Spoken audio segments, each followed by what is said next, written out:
अस्सलामुअलैकुम, नमस्कार, आदाब। मेरा नाम है शहादुद्दीन और मैं आप प्रबोधन एजुकेशन में आपका स्वागत करता हूँ। ये हमारी प्राचीन भारत की यूजीसी नेट की टर्मिनोलॉजी चल रही है, ये उसी क्रम में जो है अगली वीडियो है।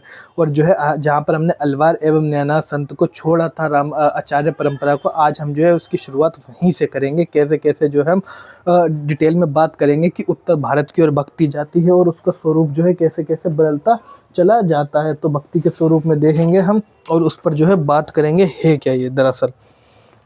तो लास्ट वीडियो में मैंने आपको बता ही दिया था, तो अब हम जो इस वीडियो को शुरू करते हैं। अगर पहली बार वीडियो पर विजिट करते हैं तो मैं आपको बता देता हूँ, हम यूजीसी नेट का सिलेबस पूरा करवाएंगे, क्रमबद्ध तरीके से पूरा करवाएंगे और हर वीडियो के एक दूसरी वीडियो को से कनेक्ट करके पढ़ा रहे हैं। तो आज की वीडियो को हम जो शुरू करते हैं जहाँ पर हमने कल पूरा किया था। अब देखो ये रहा, ये मैं आपको चार्ट दिखा देता हूँ। देखो साउथ जो होता है वो साउथ जो होता है नीचे होता है और नॉर्थ जो होता है ऊपर होता है। तो इस चार्ट को जो है वैसे बेसिकली बनाना तो नीचे से ऊपर की ओर चाहिए था, लेकिन आप ध्यान रख रही हैं कि ये ऊपर हम साउथ मान लेते हैं और नीचे हम जो है नॉर्थ मान लेते हैं। तो ये ऊपर से नीचे ध्यान रखा गया। आप जो इसको उल्टा करके बनाइएगा चार्ट जो है ये नीचे से पूरा है। तो आप जो है समझ जाइए, कोई कन्फ्यूज़न मत होना चाहिए। हम ऊपर साउथ लेके चल रहे हैं, इसलिए ले रहे हैं क्योंकि चार्ट जो है इसी फ्लो में बना हुआ है। तो आज का जो टॉपिक था हमारा, हमने जहाँ कल छोड़ा था भक्ति आंदोलन को। अब भक्ति आंदोलन में मैंने आपको बताया था कि जो सदर्न इंडिया था, सदर्न इंडिया में विशिष्टाद्वैतवाद का दर्शन रामानुजन आचार्य ने दिया था। इससे पहले जो है अलवार एवं नैनार संत परंपरा जो है वहाँ पर चलती थी और ये बहुत ही लोकप्रिय आंदोलन था। 6 एवं 7 सेंचुरीज के अंतर्गत जो है इसकी शुरुआत कहाँ से हुई थी? अलवार एवं नैनार। इनकी संख्या 62 थी, इनकी संख्या 63 थी। ध्यान रखना, इनकी संख्या को लेकर क्वेश्चन आ जाता है। और जो है दक्षिण भारत में आइडल वर्शिप में ना भक्ति के दो रूप देखने को मिलते हैं। एक तो जो होता है मूर्ति पूजा के रूप में शिव और विष्णु को पूजा जाता है, दूसरी तरफ एक आचार्य परंपरा चलती है। तो वही हमने यहाँ पर दिखाने का प्रयास किया कि अलवार एवं नैनार संत द्वारा आंदोलन को लोकप्रिय बनाया जाता है। फिर आगे चलकर धीरे धीरे 10वीं शताब्दी के पश्चात आचार्यों का आगमन होता है और जिनमें से आगे चलकर एक आचार्य आते हैं, रामानुज आचार्य। ठीक है, रामानुज आचार्य आते हैं और वो विशिष्टाद्वैतवाद का जो है दर्शन देते हैं। और विशिष्टाद्वैतवाद में दर्शन में वो ज्ञान से भी ज़्यादा महत्वपूर्ण किसे मानते हैं? भक्ति को मानते हैं। ये किसे मानते हैं? ज्ञान से ज़्यादा महत्वपूर्ण भक्ति को मानते हैं। और भक्ति को मानने के बाद में, ठीक है, भक्ति को मानते हैं ज्ञान से भी ज़्यादा अधिक महत्वपूर्ण। और ये जो है भक्ति को दार्शनिक आधार देते हैं और यहीं से जो है भक्ति दक्षिण से उत्तर की ओर चलती है। लास्ट वीडियो में मैंने आपको बताया था रामानंद के बारे में कि भक्ति द्राविड़ उपजी लायो रामानंद, प्रकट करे कबीर ने सात दीप नवखंड। तो रामानंद के द्वारा उत्तर भारत की ओर भक्ति का जो है प्रसार होगा। अब देख रहे कैसे कैसे हम जो है अलवार नैनार संत थे, आचार्य परंपरा से रामानंद जो है अब उत्तर भारत की ओर प्रसार करेंगे। अब उत्तर भारत में जब प्रसार करेंगे भाई, तो धीरे धीरे यहाँ पर महाराष्ट्र भी बीच में पड़ेगा। अब महाराष्ट्र में मैंने आपको प्रीवियस वीडियो में बताया था, हमें धरकरी और बरकरी संप्रदायों के जो है उनके नाम याद रखने हैं। उनसे क्वेश्चन जो है बन जाता है ज्ञानतु, जिसमें मैंने आपको बताया था। ठीक है, ज्ञानतु, ज्ञानदेव, नामदेव, तुकाराम, ये सारे पता है ना आपको कौन से संप्रदाय से थे? कल मैंने आपको बताया था ये बरकरी संप्रदाय से संबंधित है। कौन से संप्रदाय से? बरकरी संप्रदाय से। ठीक है, ज्ञानदेव, नामदेव, तुकाराम, जिसे हमने ज्ञानतु के नाम से याद करा था। तो महाराष्ट्र में नाथ बंद आता है। दक्षिण की भक्ति विठोबा की उपासना में जब मध्यकालीन में बताऊंगा, भक्ति आंदोलन जब दक्षिण से उत्तर की ओर जाएगा तो पूरा डिटेल में इसे कवर करूंगा। अब हम क्या देखेंगे? भक्ति उत्तर में पहुंच चुकी है।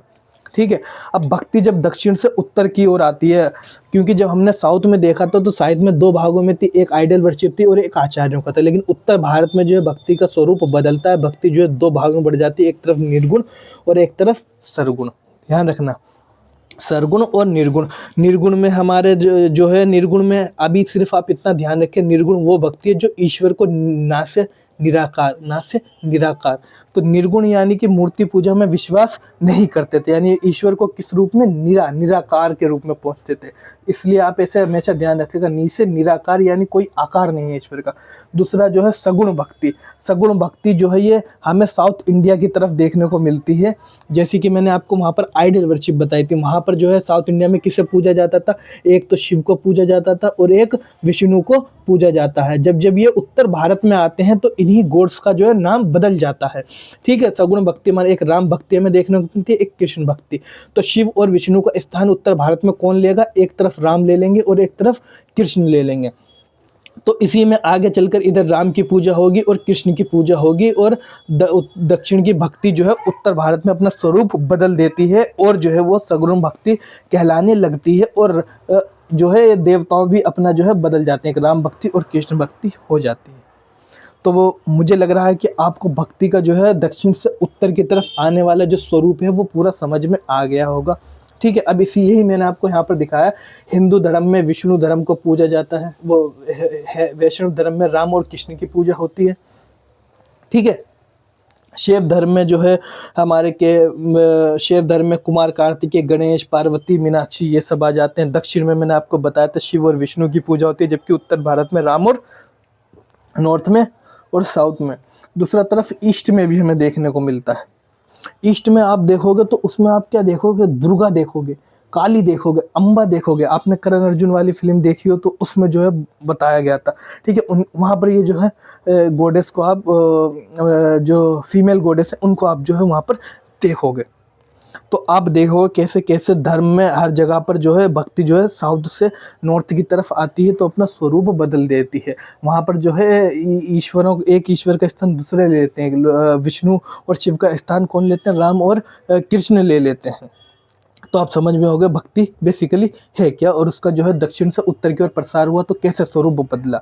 अब हम यहाँ पर आएंगे तो हम सबसे पहले क्या देखेंगे, अलवार और नयनार संत जो हमने देखा है। बाद में इससे पहले जो भक्ति में थी हम क्या देखेंगे, निम्न जाति के थे, बहुत सारी महिलाएं थी, असाक्षर लोग थे, लोअर स्टेट के लोग थे। ये सब लोग भक्ति को दार्शनिक आधार नहीं दे पाए थे। भक्ति को क्या नहीं दे पाए थे, दाशा। इनके पास विजडम तो थी, ठीक है, इनके पास विजडम थी लेकिन नॉलेज नहीं थी। ठीक है, नॉलेज नहीं थी कि इतना आगे ये करना वो करना है। ठीक है, तो भक्ति को दार्शनिक आधार देने का जो सबसे बड़ा काम करा क्या वो रामानुज आचार्य ने करा। इसलिए उनका नाम जो है बहुत बड़ा आता है, क्योंकि उन्हीं के विचार के देने के बाद जो भक्ति को दार्शनिक आधार प्रदान हुआ है, और भक्ति जो है उत्तर की तरफ आती है और ज़्यादा एक्सपेंड हो जाती है। तो हम देखेंगे जो पहली स्टेट जो होगा, अगर हम औपनिवेशिक काल में भी देखेंगे तो सबसे पहले मॉडर्न इंडिया में देखेंगे तो सबसे पहले जो पढ़ा लिखा तबका है वो वाला विरोध नहीं करता है। विरोध कौन करता है, विरोध करेगा अनपढ़ तबका। अनपढ़ तबका औपनिवेशिक शासन के विरुद्ध जो प्रतिक्रिया दिखाएगा, तो जो अनपढ़ तबका है वो हमारा औपनिवेशिक शासन के विरुद्ध सबसे पहले प्रतिक्रिया करेगा। उसके बाद में जो है 1857 का विद्रोह आएगा। ठीक है, औपनिवेशिक शासन विरुद्ध के प्रति जनजातीय क्षेत्र में हो गया, हमें बहुत सारे विद्रोह, कोल, मुंडा, बिरसा, ठीक है, जाने कितने ही विद्रोह देखने को मिलेंगे। उसके बाद में 1857 की रिवोल्ट होती है, और आगे चल के धीरे धीरे जो है जनजातीय क्षेत्र के बाद में धीरे धीरे करके महाविद्रोह के बाद में फिर जो है हमारा मध्य वर्ग आएगा, जो उदारवादी विचारधारा वाले आएंगे, तो एक पढ़ा लिखा तबका विरोध करेगा। ठीक है, तो सबसे पहले अनपढ़, यहाँ पर भी यही हुआ था, दक्षिण भारत में भी देखेंगे तो यहाँ के लोग अनपढ़ तो नहीं थे, लेकिन यहाँ के लोगों के पास विजडम तो थी, लेकिन इतनी नॉलेज नहीं थी। ठीक है, तो अब इन लोग जो है भक्ति को दार्शनिक आधार नहीं दे पाए थे, लेकिन इन्होंने जो उपदेश दिए उसे संकलित कर एक पुस्तक बना दिया गया। ठीक है, इन्होंने जो उपदेश दिया उसे संकलित कर एक पुस्तक बना दिया गया। उस पुस्तक को कहा गया तिरुमुरई। कहीं कहीं पर थिरुमुरई आता है तो ध्यान रखना, अगर थिरुमुरई आ जाए या तिरुमुरई तो आप ध्यान रखना। ठीक है, तो तिरुमुरई या थिरुमुरई, इसे वेदों के समान पवित्र कहा जा गया। इसकी महत्वता तो तमिल में इतनी है कि इसे जो है तमिल 5वां वेद कहा गया। ऋग्वेद, सामवेद, यजुर्वेद, अथर्ववेद के अलावा। ठीक है, इसे क्या कहा जाता है, अगर पंचम वेद पूछा जाएगा तो थिरुमुरई को कहते हैं। तमिल वेद है। ठीक है, बिकॉज ऑफ तमिल लैंग्वेज के कारण। तो जब भक्ति जो है दक्षिण से उत्तर की ओर जाती है तो इनके बीच में क्या होता है, एक समझौता होता है। ध्यान रखना, जब भक्ति दक्षिण से उत्तर की ओर जाएगी तो क्या होगा, एक समझौता होगा।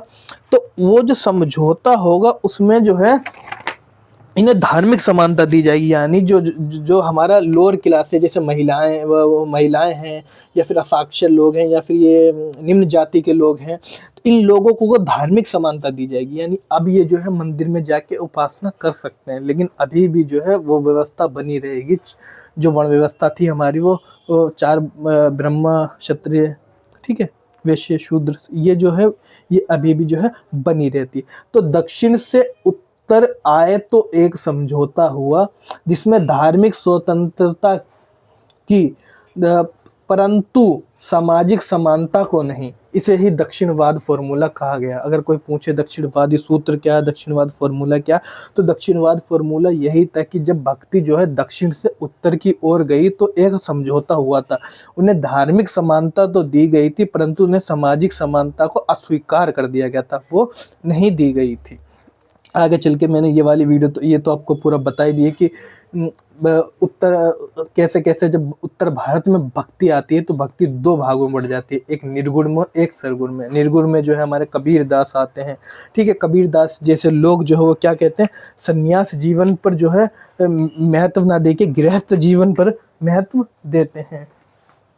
सन्यास जीवन पर महत्व ना देकर किस पर देते हैं, गृहस्थ जीवन पर देते हैं। इनका वो फेमस भी है कि एक कहावत आती है, दोहा, भीनी भीनी झीनी चदरिया, कुछ ऐसी था, झीनी झीनी भीनी चदरिया करके, ठीक है। दूसरा गुरु नानक कहते हैं एक ही ओंकार, ठीक है, एक ओंकार की जो है वो पूजा करते हैं। तो ये लोग जो ईश्वर को निराकार रूप में पूजते हैं और ये लोग ईश्वर को जो है एक रूप में पूजते हैं, यानी मूर्ति के रूप में पूजते हैं। तो इसमें जो एक राम भक्त आते हैं और एक कृष्ण भक्त आते हैं। राम भक्त में जो है तुलसीदास, नामदास आ जाएंगे, कृष्ण भक्त में सूरदास और मीराबाई आ जाएंगी, ठीक है। तो इनके बारे में भी आप जो है देख लीजिएगा, तुलसीदास में मीरादास, या फिर मैं आपको बताइएगा अगर आपको ज़रूरत हो तो मैं आपको जो है डिटेल में कवर करवा दूंगा सारे संतों के बारे में, जितने भी मैंने अभी पीछे पढ़ाए हैं। ये तुलसीदास, रामदास, सूरदास, मीराबाई और जो भी और भी संत हैं, रैदास, सबके बारे में बता दूंगा। आपको समझ में आ गया होगा भक्ति। यहाँ पर हुआ गया था, देवों का मानवीकरण किया गया, यानी जो देवता थे, ठीक है, तो देवता क्या क्या, देवता को मानव बना दिया, यानी उनकी मूर्तियां बना दी गई और उनको पूजा जाने लगा।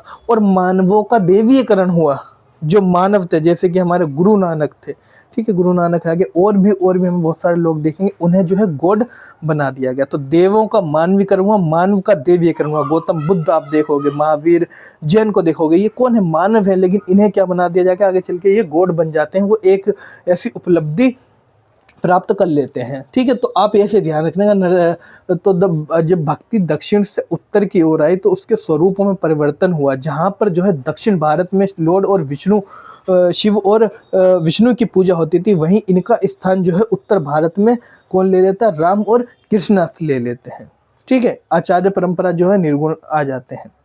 तो मुझे लगता है आपको अलवार एवं नैनार संत के बारे में समझ आ गया होगा। और मैंने जो है इसमें प्रीवियस ईयर के जो है PYQ भी साथ में साथ बताते चले हैं, कवर करते हुए चले हैं, जो कि आने वाला जो UGC नेट का एग्ज़ाम है वो करेगा। देखो मैंने जो है अभी एक पोल सिस्टम भी चालू करा, उस पर जो है मैं क्वेश्चन डाल देता हूं और आप जो है ज़्यादा से ज़्यादा लोग जो है उस पर जो है आंसर अपना दें और जो है अपनी UGC नेट की तैयारी को और भी मजबूत करें। अगर आपको वीडियो अच्छी लगी हो तो अपने दोस्तों तक शेयर करें, ठीक है, लाइक करें, शेयर करें, सब्सक्राइब करें और वीडियो को जो है ज़्यादा से ज़्यादा आगे पहुँचाएँ।